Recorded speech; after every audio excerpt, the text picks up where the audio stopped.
Salita. Speaker Diaz-Garin, go ahead. Magandang umaga, no, sa lahat-lahat. Siyempre tayo ay nalulungkot dahil nga sa epekto ng climate change ay napakarami ng lumalabas na tubig kung saan-saan. No? So medyo nakakalungkot ito. Subalit ito nga ay epekto ng climate change sa buong mundo. No? Kaya importante rin na makita natin na habang ginagawa natin ang ating tungkulin, kaakibat ng accountability, ay ginagampanan naman ng ating gobyerno ang pagresponde sa pangangailangan ng taong bayan. So again, narinig natin ang ilang issue regarding sa confidential funds. May mga impormasyon na tayong nakuha. Meron pang mga katanungan na kailangang sagutin at siguro kapag makuha na yung mga sagot sa katanungan ito, medyo mabubuksan pa ng mas maliwanag at magkakaroon ng desisyon yung ating senator judges. Linawin lang natin, ang confidential fund ay binibigay sa isang ahensya para magkaroon ng solusyon sa iilang mga problema ng komunidad. If we talk about DepEd, andyan yung drugs, andyan yung gambling, no? Andyan yung violence, yung mga scam na nangyayari. So ang ibig sabihin ng confidential ay proprotectionan natin yung mga informants. Subalit, hindi pwede na wala kang makitang output. Kasi kaakibat ng bawat piso, bawat milyon, and multi-millions na ina-allocate ni Juan at Maria de la Cruz sa confidential fund ay ang accountability. Bakit? Dahil bawat perang pinagkagagastusan ay dapat tumutumbok sa pangangailangan ng tao. So kailangan natin ng protection sa schools, kailangan natin ng protection sa droga, protection sa terorismo. Kaya kung confidential man yung mga informants at nagbigay ng impormasyon, kailangan hindi confidential yung output. Kasi example, kung sa school yan, natumbok mo, ginamit mo sa confidential information gathering para masugpo yung mga supplier ng droga o yung nagmamanufacture ng droga o yung nagpapakalat ng scam sa mga schools, no? Yung mga nambibiktima, yung nagkukunwaring peryahan lang pero malawakang pagsusugal na pala. So makikita natin na merong na-apprehend, merong napahinto, may mga scammers na nahuli o merong mga hideouts, no, or pinagkakagawa nila ng mga nahuli. In this case, sa ngayon wala pa tayong nakikitang output. And of course, sana makita ito, matudukan ito para naman magkaroon ng tamang accountability. Thank you, Diaz-Garin. Let's hear it from Attorney Jay. Hello, everyone. I hope everyone's safe and dry this morning. And thank you for joining us. So, siguro, I'll just give closing statement depending on ano na yung mapag-usapan natin dito sa pagtatanong ng mga kaibigan natin from the media. So, I guess we could start taking questions. All right. Salamat, Attorney Jay. Let's hear it first from Pam. Go ahead, Pam. Yes po, good morning po Attorney Jay and Kong Garin. Siguro po kay Attorney Jay na lang po muna kasi na-interview po kahapon I think sa DZMM Attorney Justin ng Defense Panel.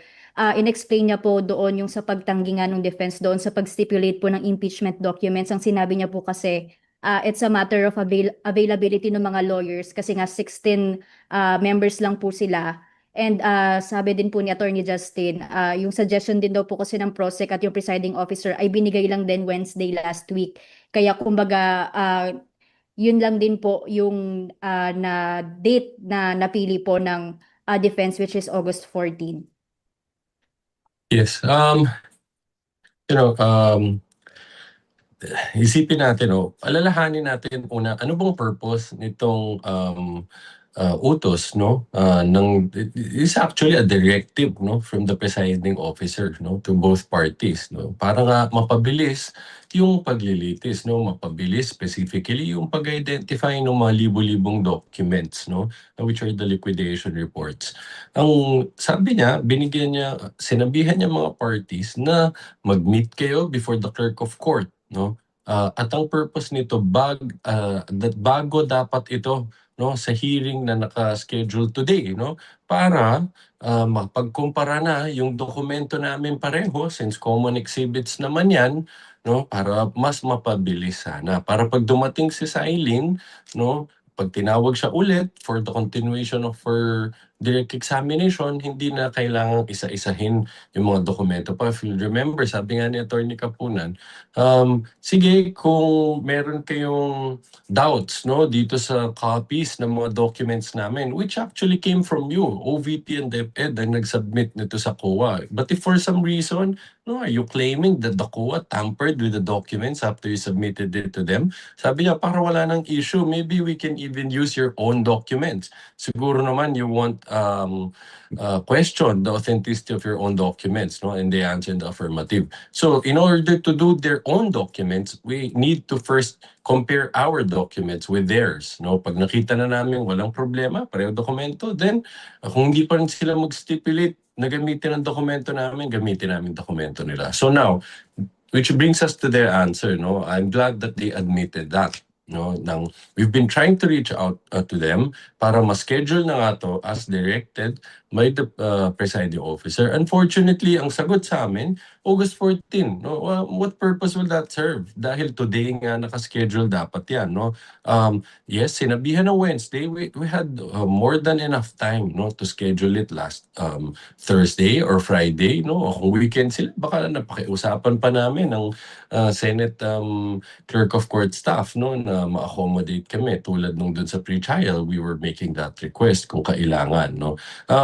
Yung answer na hindi sila sapat, well, sabi na nga niya 16, no, 16 lawyers, no, ang officially nag-enter ng appearance dito. Hindi naman kailangan buong team sumama dyan para lang mag-comparison ng documents, no. And I'm sure they don't want to make it appear that they're not prioritizing the impeachment case of the Vice President, no. So, again, tulad ng sabi namin, ayaw kong sabihin na sinasadya nila na i-delay itong proceedings na to. But nagiging malinaw, magmula dun sa actions nila dun sa pre-trial, no? Pati nakita naman natin dun sa pagpresenta kay Attorney Wamil and kay Silene, itong ginagawa nila, sinasadya man o hindi, nakaka-cause talaga to ng delay. So we'll probably bring this matter up, no, in the next hearing, and we will see how the presiding officer will appreciate it and act on it. Thank you po. And for my last question, and then mag-round 2 na lang po ako siguro later. Yun naman po sa sub judice comment po ni VP Sara, yung bending the law rather. Ang sabi po ni Attorney Justine na hindi raw po part yun ng sub judice, and nangyayari daw po talaga sa ordinary cases yung where a litigant party can always express his or her sentiments po sa mga nangyayari sa kaso. Okay, no. Well, in fairness to the defense counsel, I'm sure he felt he needed to say that to defend his client, no. But clear ho kasi yan sa jurisprudence, no, na yes, litigants can criticize the courts, but they can never attack its integrity, no. Malinaw ho yan sa jurisprudence, madami ng cases na nagsasabi niyan.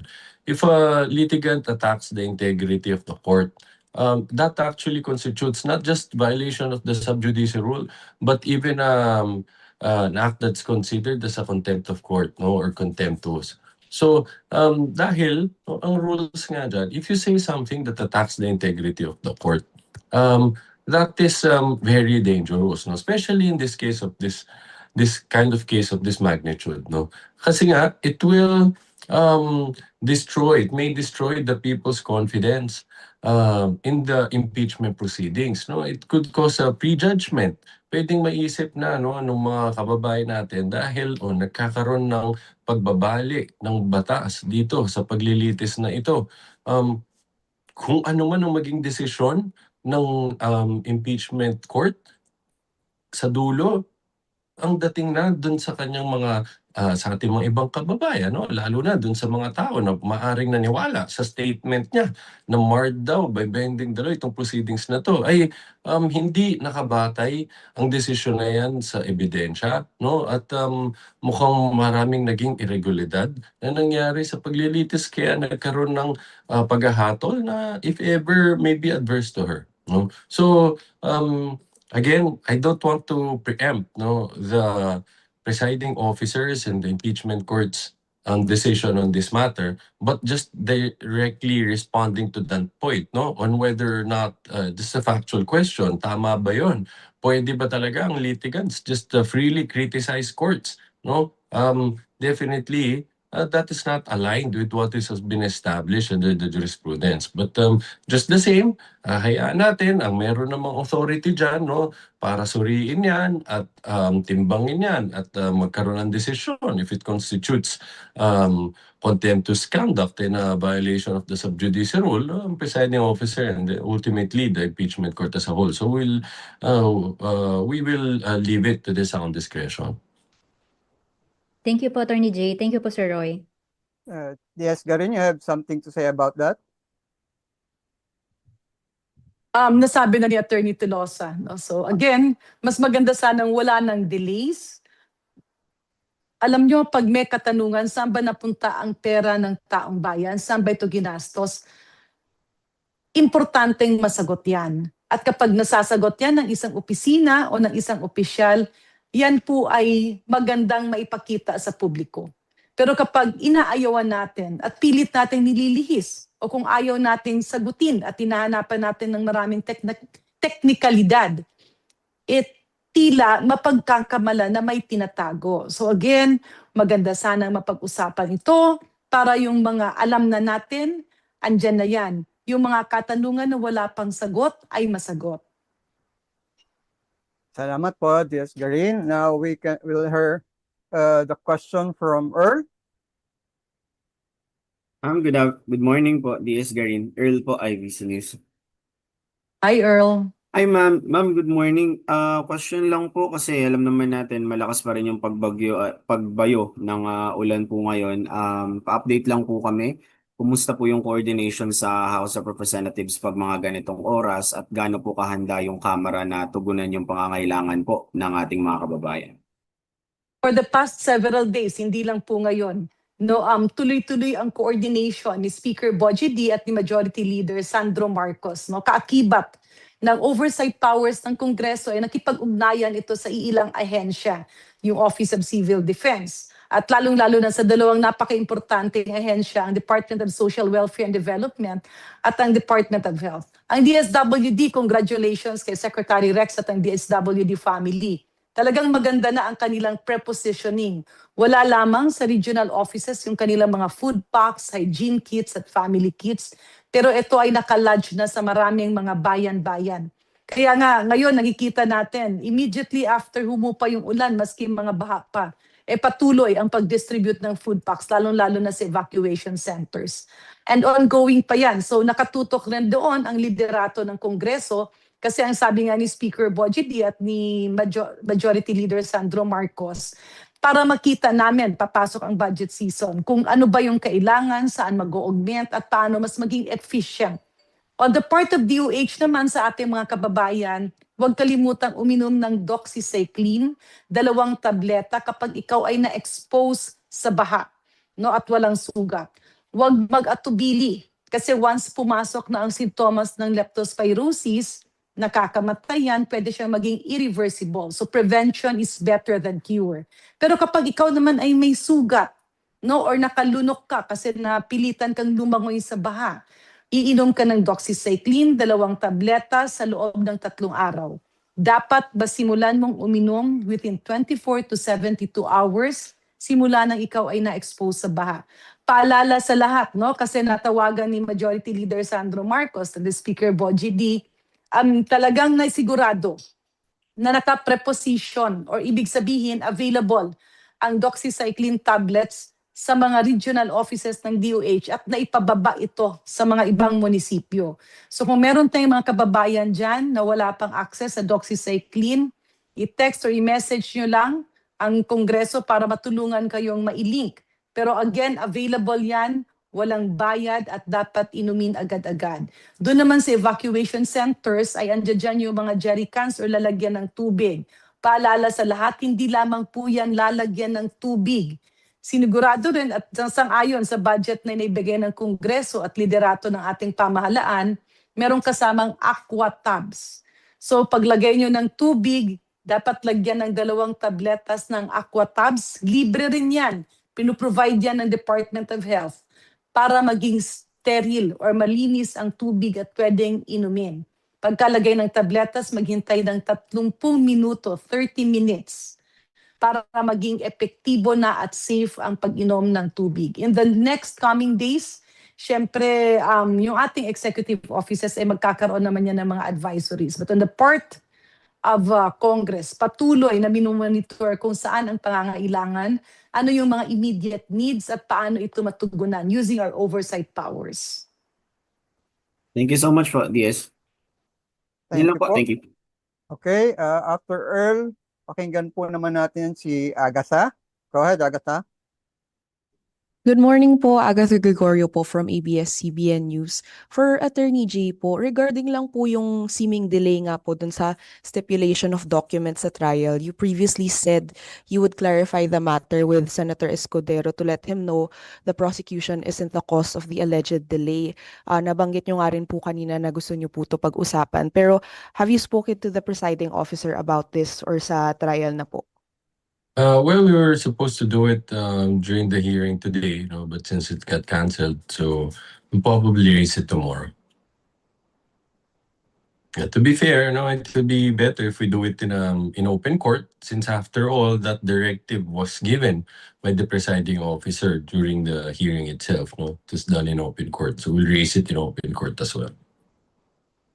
Okay po. And then what else can you tell us what we can expect in the resumption of the trial po? Okay, so ang susunod na testigo natin dito, well, actually, it's going to be a continuation ng direct examination ni Miss Sailin Del Campo. So, may mga nagtatanong, ang testimonya ba niya pareho lang ba nung sinabi na sinalaysay na ni Attorney Roderick Wamil? Hindi ho. Ang pinagkaiba nila, nung panahon na sometime in 2024 na umalis si Attorney Wamil sa ICFAO, ang humalili na ho sa kanya doon ay si Miss Sailin. So siya yung magtutuloy ng kwento. Maalala natin, may mga ibang katanungan ho na binigay kay Attorney Wamil. Ang nagiging sagot niya, I'm sorry, I don't have personal knowledge about those. Particularly, yung mga ibang AOM na hindi na siya ang nakapag-issue, bagamat siya ang nakapag-draft, pati yung naging na-issue na subsequently na notice of suspension and notice of disallowance. So, ang makakasagot na niyan ay si Miss Sailin Del Campo. Pagkatapos naman ng testimonya ni Miss Sailin Del Campo, papatawag din natin yung dalawang special disbursement officers, si Miss Acosta at Mr. Fajarda. So, as testified to previously by Attorney Wamil, itong special disbursement officers, sila yung nakatanggap ng cash, sila yung payee ng mga checks na na-issue kung saan pumasok itong, kung saan nanggaling itong 500 million confidential funds for the OVP and 112.5 million for the DepEd. So, magandang marinig natin from them kung ano explanation nila, since silang tumanggap nitong bulto-bultong pera na to, saan nila ginamit ito, sinong pinagbigyan nila. Thank you po, Attorney. Yes, you're welcome. Alright. Haji, pagbigyan naman natin pagkakataon po si Haji. Go ahead. Magandang umaga po, Attorney J, kong DS Garin. Morning. Yes po, first off, naitanong na po ito, I think to DS Paulo Ortega, but baka meron lang po kayong reaction sa mga nagsasabi po na bakit daw po mas inaatupag pa yung impeachment trial gayong binabaha na po yung iba't ibang parte ng bansa at saka dahil nga po sa masamang panahon na nararanasan. Thank you po. Well, unang-una, hindi naman totoong hindi inaatupag ang problema ng taong bayan. Kaakibat siyempre ng ating pagresponde sa baha, sa mga pangangailangan ng bawat Juan at Maria de la Cruz, ay ginagampanan din natin ang ating tungkulin sa accountability. Kasi siyempre, importante ring malaman kung saan napupunta at ano ang pinagkakagastusan ng pera ng gobyerno o pera ng taong bayan. Kung titingnan natin, isaad ko nga kanina, andun yung response ng government.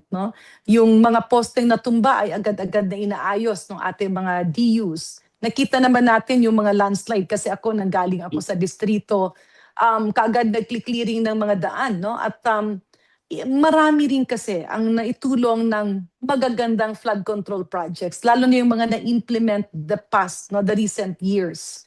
Now, yung mga ghost, syempre may kita naman natin kung saan talaga nagsimula at paano at kailan yun. Nasa investigasyon na yan ng mga korte. Pero if we look at the situation, hindi pwedeng maihinto yung usapin ng accountability. Kasi nga, it's part of our constitutional duty. Mandato natin na maipakita at malaman ng taong bayan kung saan napupunta ang pinagagastosan ng gobyerno, because it is not our personal money, it is the money of the people of the Philippines. All right. Attorney Jay, would you like to react also or okay na po? Nothing to add na for me. Thank you. Okay, sige. Last question na lang po, Kuya Roy, kay DS Garin.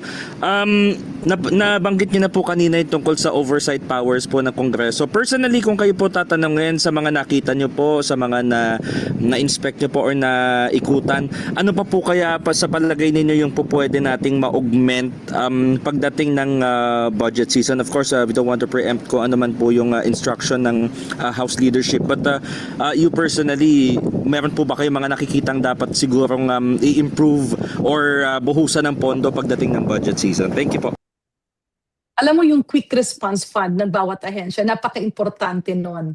So yan yung isa naming titingnan kung saan ba pinagagastosan. So andun yung accountability ng ating mga cabinet secretaries. Kasi makikita mo minsan na marami ang kailangan like right there and then, meron kang mga nasugatan, natamaan ng kung ano-ano na aksidente dahil sa sama ng panahon. Ito ay pwedeng pagkagastosan ng quick response fund, lalo't lalo na kapag sila ay nangangailangan, no, ng mga anti-tetanus shots and everything, yung mga bakuna na kailangan sa evacuation centers, at yung mga gamot na pangontra sa mga pwedeng mangyari like yung doxycycline, yung mga lalagyan ng tubig. Now, kailangan din ito sa immediate na pag-ayos ng mga water system. Kasi ang nakikita natin ngayon, maganda naman at magaling ang OCD, subalit matagal yung proseso. So, personally, we would like to look at ano ang pwedeng proseso na magkaroon ng immediate na pagtugon sa basic services like provision of clean water, restoration of lines, and of course, yung immediate repair and accessibility kagaya ng mga hanging bridge kasi hindi na siya pwede sa Department of Public Works and Highways. Baka naman kulang yung pondo ng ating mga munisipyo, lalo na kung maliliit. Ang maganda lang ngayon, nakita nga natin nung kinausap ni Speaker Bogie D at ni Majority Leader Sandro Marcos ang Department of Labor and Employment, nagkaroon ng augmentation ng tupad workers. Bale yung mga materials ay nanggagaling sa LGU o sa barangay para sa immediate repair, at yung manpower naman ay sinisweldohan ng DOLE. So yung partnership na yon ay nakakapag paayos, no, agad-agad ng mga nasira o yung mga nabara na mga overflow bridges at hanging bridges. Maraming salamat po. Salamat din, Haji. So, after Haji, si Janesca po naman ang ating pagbibigyan ng pagkakataong magtanong. Go ahead, Janesca. Good morning po. Good morning po. Janesca Padilla, News Online. Question po, since hostile witnesses po ito sila Pacarda and Acosta, may feedback po ba sa prosecution panel if they will show up or if they will comply with the subpoena? I we yield to Attorney Tolosa.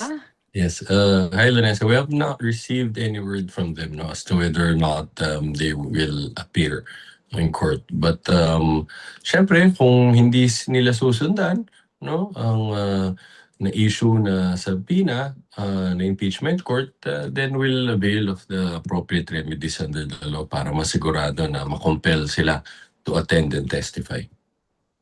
Idagdag ko lang, I believe when the impeachment court started, nakikita po namin no sa mga nag-o-observe, and we saw, I saw them more than 4 times, no, si ma'am, oo, nandoon sila na nanonood. So, part of their constitutional duty para maliwanawan, nagdadasal tayo na sila ay mag-attend. No. Ano lang po, follow up, given the answer na wala pa pong certainty na they will appear. Ano po ba yung remedies sa ganito? Kasi, sorry, my previous experience ko sa impeachment, parang wala naman pong hindi nag-comply sa subpoena. Parang wala rin ako maalala na hostile na sinabina po ng prosecution at that time during the Corona trial. So, I'm wondering ano po yung remedies? Will you ask the impeachment court to issue a subpoena again? Or you will go to the Supreme Court? Ano po ba yung parang process lang po? Just Okay. in case these hostile witnesses don't show up.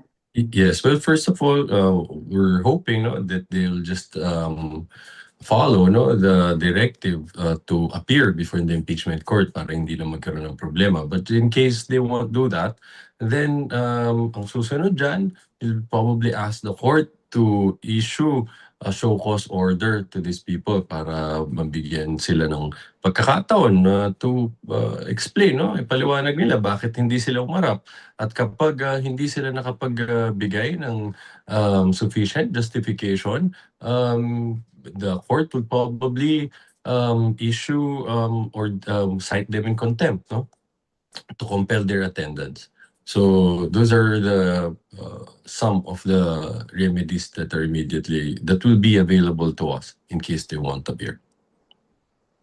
Thank you po. That's all from my end. Okay. All right, thank you, Janeska. Kung wala pa ibang gusto magtanong ulit, I think we can give another chance to Pam. Meron pa raw siyang itatanong ata. Go ahead, Thank you Pam. po, sir. Opo, natanong naman na po ni Kuya Haji yung one question. So, follow up na lang po to kay Kong Garin.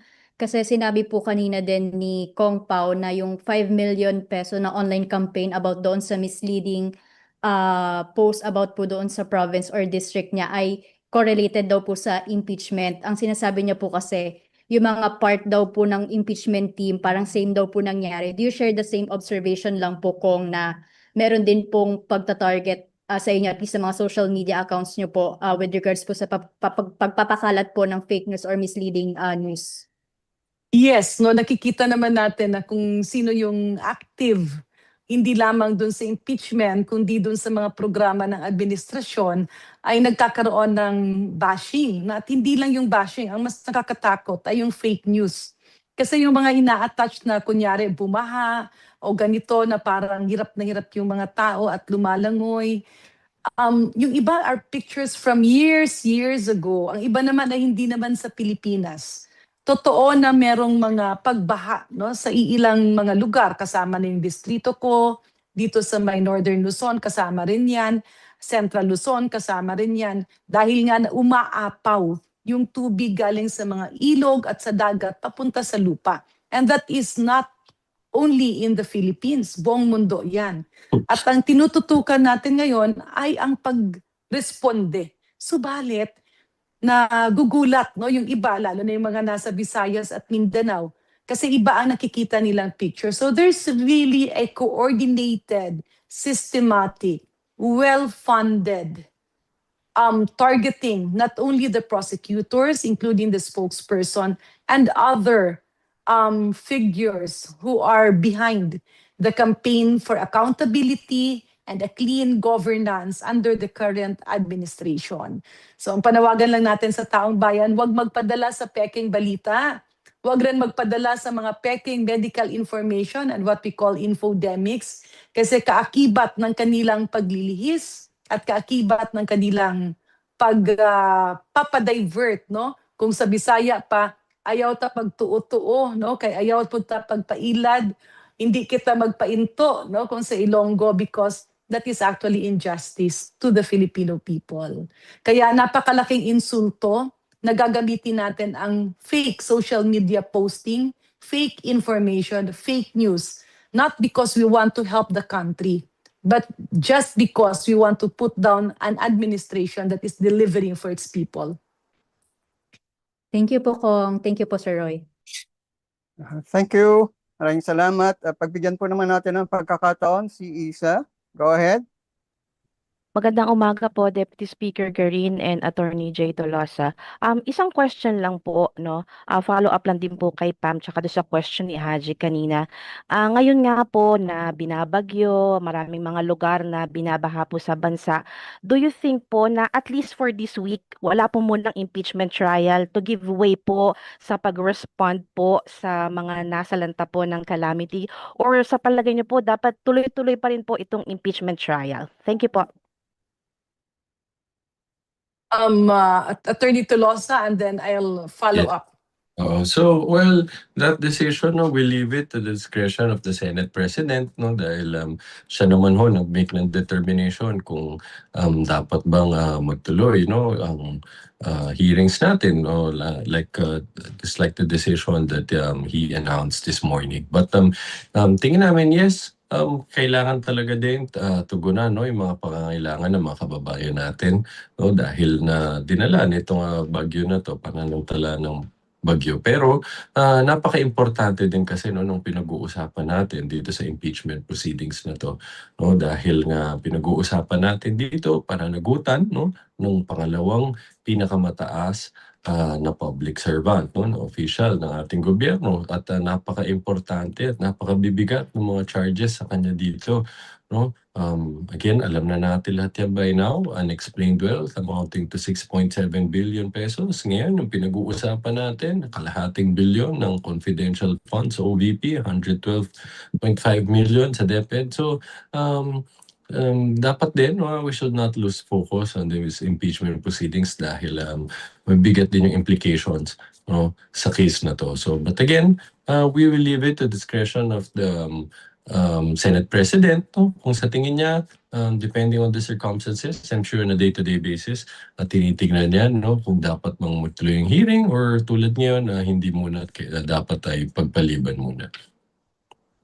Well, on the part of Congress, nakita naman natin, no, for the safety of the employees, hindi nga work from home ang PEG ngayon, no? Sa karamihan ay nasa Zoom. Titingnan yan, no? Kasi ang pagtrabaho and coordination ng ating national government agencies, including Congress and Senate, has been starting last week, even Saturdays and Sundays na monitor namin, walang tulugan na yung lahat kasi andun sa response.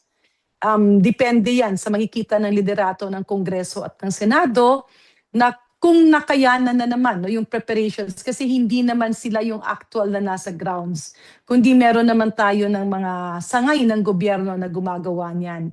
Hindi naman po ibig sabihin na impeachment lang yung pag-uusapan, pero kaakibat naman po ng trabaho ng Senado ng Kongreso ay yung mga batas na minamadali natin, lalo na kapag ito ay pagtugon sa pangangailangan ng taong bayan in the current situation na may giyera, may climate change, at may mga buhawi pa, no?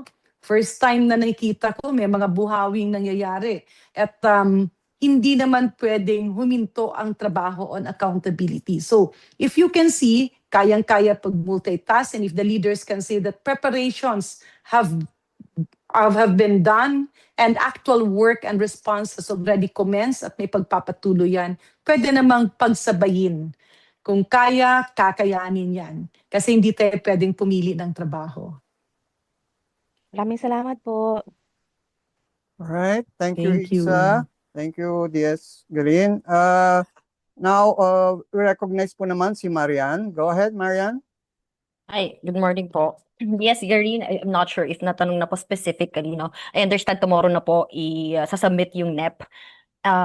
May ilan po kasi mga lugar na binabaha, walang flood mitigation programs or flood control projects, lalo na wala po tayong budget this year. Ano po bang stand, for example, ng House leadership pag sinabit na po yung NEP and wala pong mga ulit budget for flood control programs, ilalaban po ba natin na mabigyan na ng pondo for 2027? Alam nyo, na-demonize kasi yung flood control projects, no? Like ako in my district, napaka-importante nun. Kasi ang flood control projects sa distrito ko ay actually shoreline protection projects. So sa nakikita ngayon, tumataas umaapaw yung tubig dagat at yung tubig ilog papunta sa lupa. Ang nakikita rin natin yung lupa sa ilalim ng mga dagat o tubig, may kita ba tumataas. In other words, these are actually important projects to protect communities. However, meron nga mga bad eggs kaya na-demonize ito with the proper alignment, no? Andun yung tinatawag na red areas, talagang kailangan.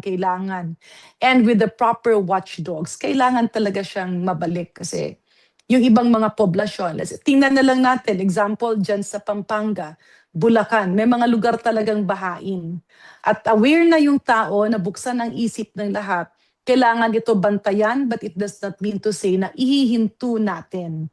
Kasi mas malaking dagok ito. Madodouble whammy. No? Nagkaroon na nga ng problema sa flood control before. Kung ihinto mo ng tuluyan yung programang yan, paano naman yung good projects? Paano naman yung mga communities that we need to protect? So, it's safe to say po na ilalobby or ipupush po ng House leadership na mabigyan ng pondo yung mga nangangailangan ng mga programa if wala pong nakalagay sa NEP. Tama po ba? Kung walang nakalagay, although ang pagkaalam ko, yung needed areas na talagang na-validate ay nalagyan, malalagyan. Pero, ma'am, you also mentioned na kailangan siya maibalik. May mga programa nga na kailangan bantayan, doesn't mean ihinto natin. Kasi baka ma-double whammy, hindi pwedeng ihinto na lang ng tuluyan. Paano natin ma-ensure po na mababantayan and kung ano lang po yung mga programang dapat mabigyan ng pondo, yung mabibigyan sa gitna nga po ng corruption issues surrounding this flood control issue? Sa pagkakaalam ko, ang ginawa ng DBM in coordination with DPWH and all the LGUs, provinces and municipalities and cities, ay nagkaroon ng maraming requirements before siya pinasok sa NEP. So andun yung actual inspection, andun yung actual boundary na itong pondo na to, gaano ba kahaba ang kanyang makukover, gaano ba katatag, ano yung program of works, ano yung mga nakasaad doon, gaano siya kalalim, at paano siya hindi madadaya. So yan ang ginawang mga requirements before siya pinasok sa proposed budget or the National Expenditure Program. Kakibat din dyan sa pagkakaintindi ko, yung mga airing contractors, I'm not sure if it will come out, pero sa pagkakaintindi ko, andun yung plano ng blacklisting ng mga contractors na nakitaang gumagawa ng substandard flood control projects.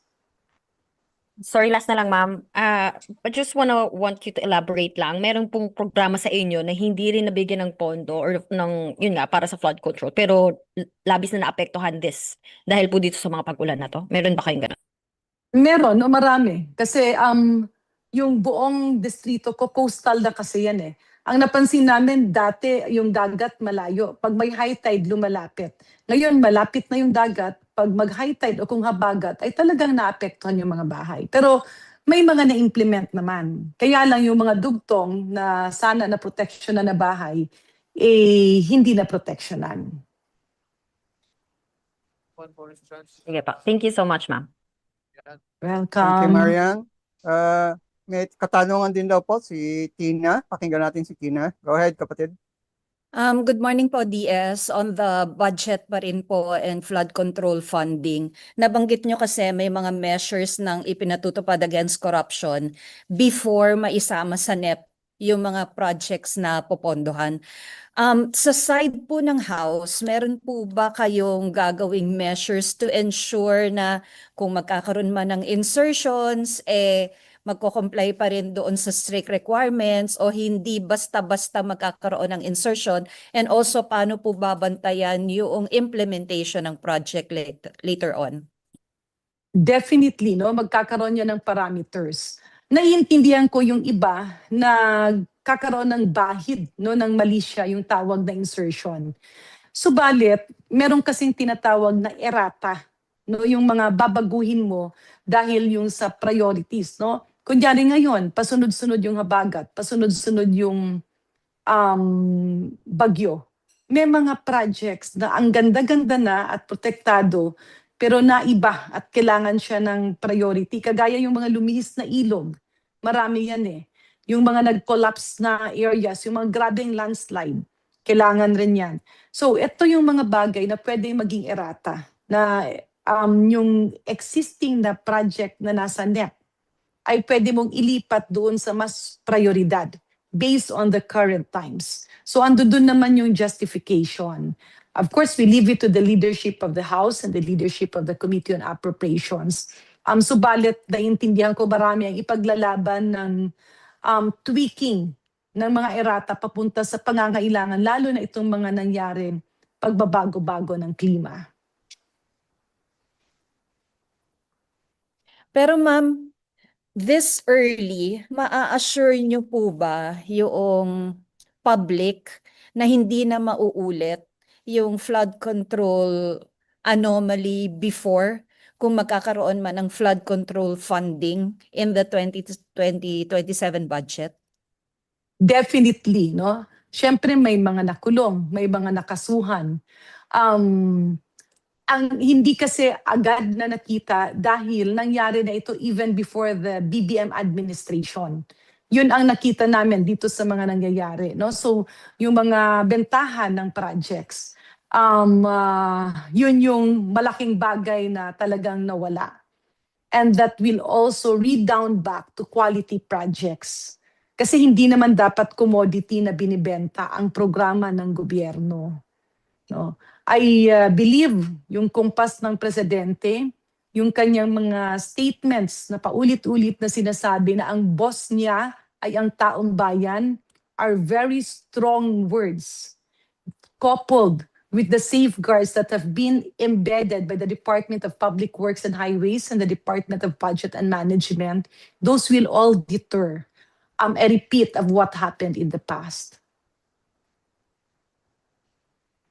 Thank you po, ma'am. Thank you. Right, Ma'am, sorry lang. Ma'am, pwede lang Go ahead, mag-follow up? Mayan.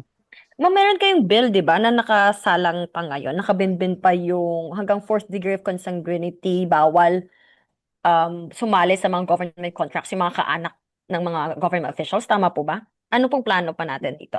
Yes, malapit na ba may to? final kami noon, I believe kasama si Deputy Speaker Ronnie Puno. So, titingnan pa namin yung ano, kasi ang daming nasabay din kasi sa anti-political dynasty bill. No? So, titingnan ko kung ano yung status doon and we'll revert back to you. Thank you so much. Salamat po. All right.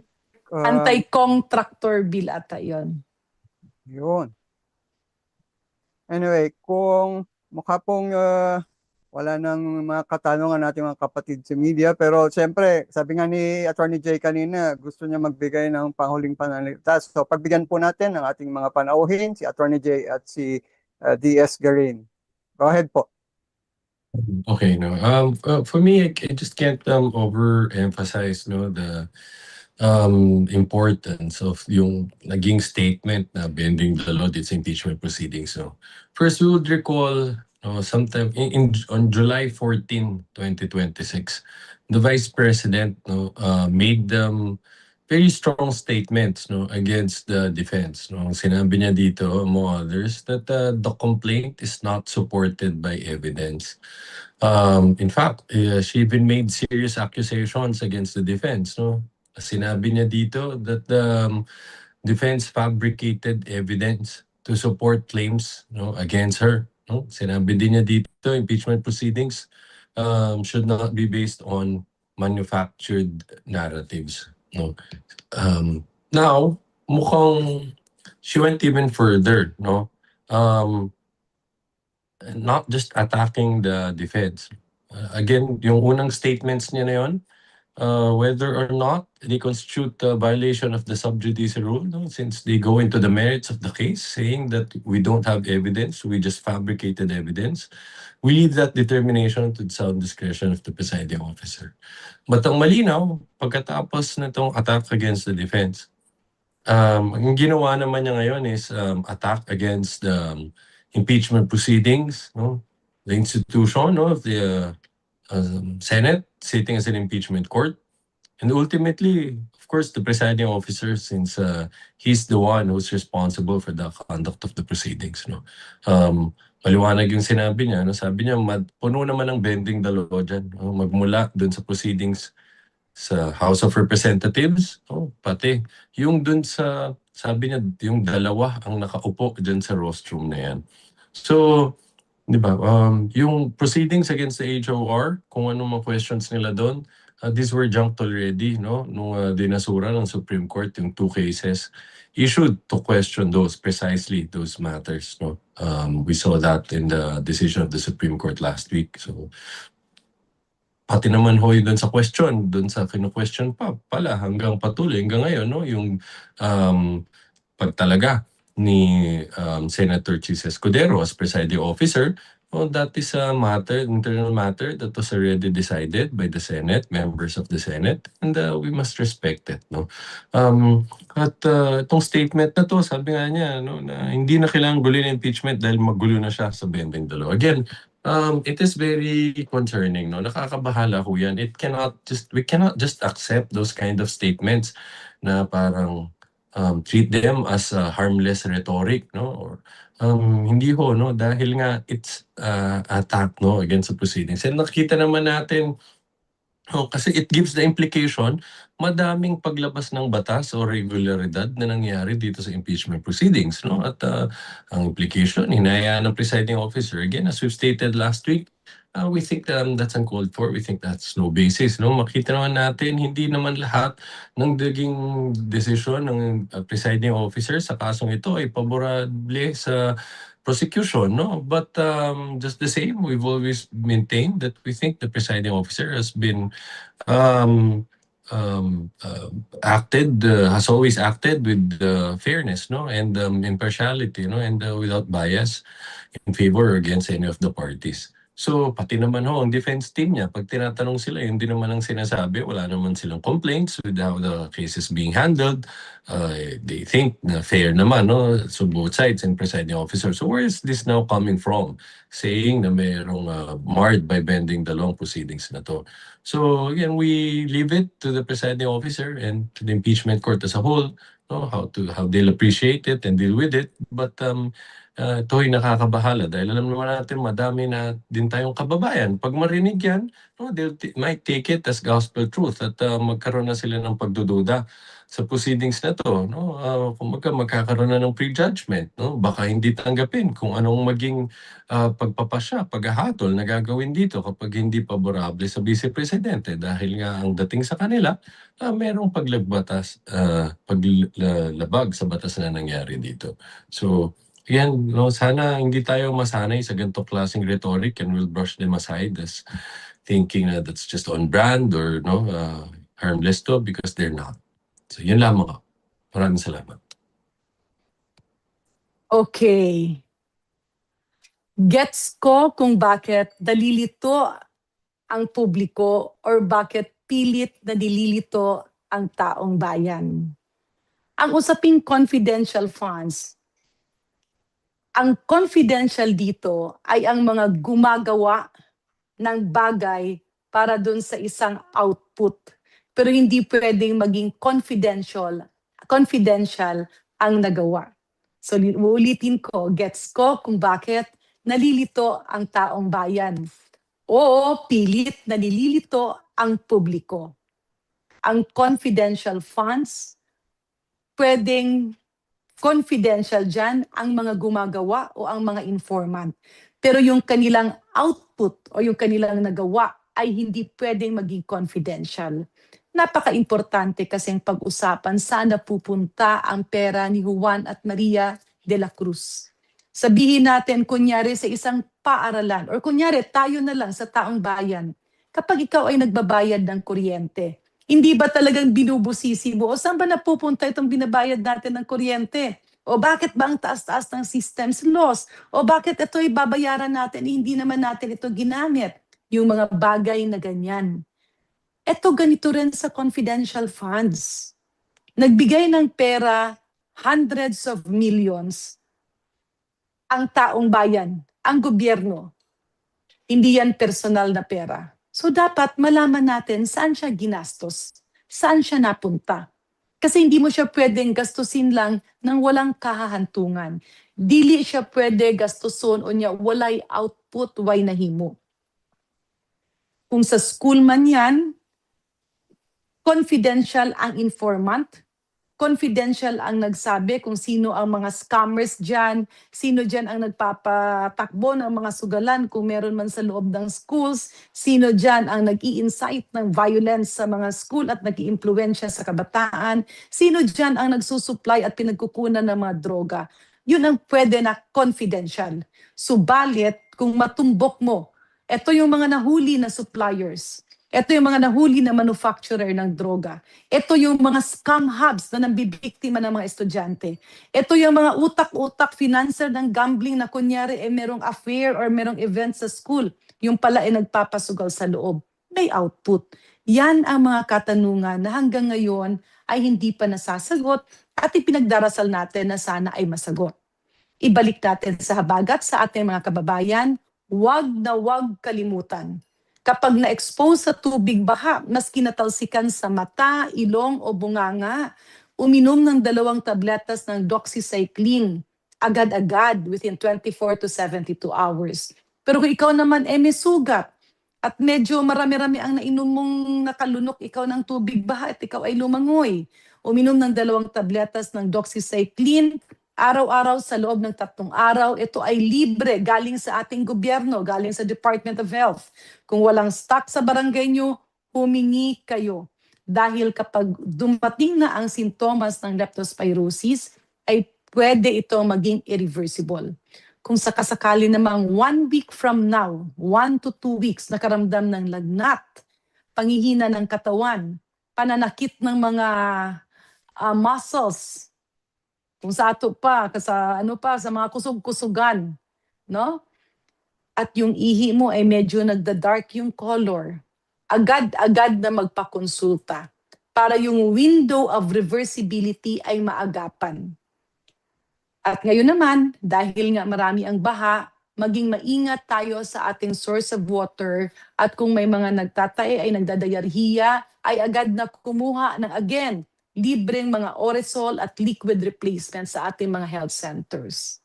So blessed Monday sa lahat-lahat, mag-ingat po tayo at huwag kalimutan, no to fake news, no to infodemics, walang ambag yon sa buhay natin. Dun lang tayo sa totoo, dun lang tayo sa serbisyo tungo sa bagong Pilipinas.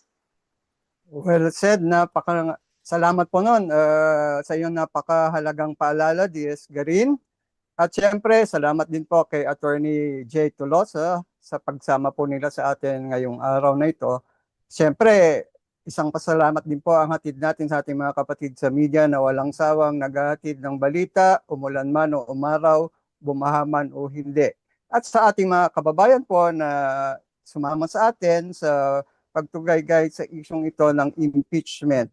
Muli po, ito po ang press briefing mula sa House of Representatives, your House of the People. Magandang tanghali po at maraming salamat sa inyong lahat. Ingat po tayong lahat. Thank you everyone. Stay safe. Thank you sa lahat. Salamat.